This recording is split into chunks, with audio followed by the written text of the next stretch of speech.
এই পৃথিবীতে আমাদের সবচেয়ে আপনজন হলো মা বাবা। তাদের চেয়ে আপনজন আর কেউ নেই।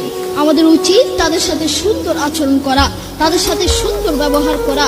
আপনি যদি তাদের সাথে খারাপ আচরণ করেন, আপনি যদি তাদের সাথে বেয়াদবি করেন, আপনি যদি তাদেরকে গালি দেন, তারা যদি আপনাকে একবার বদদুয়া দেয়, আপনার পুরো জীবন নষ্ট হয়ে যাবে, পুরো লাইফ নষ্ট হয়ে যাবে।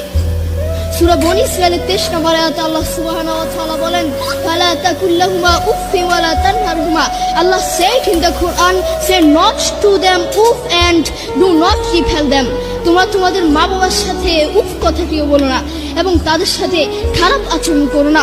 বন্ধু তোমাকে বলছি যুবক ভাইরা মনোযোগ দিয়ে শুনবেন। আপনার মাকে যখন পাশের বাড়ি থেকে কোনো খাবার দেওয়া হয়, সেই মা আপনাকে ছাড়া খায় না। সেই মা বলে, এই খাবারটুকু যদি আমি খেয়ে ফেলি, এই খাবারটুকু যদি আমার পেটে চলে যায়, আমার আদরের সন্তানটা কি খাবে?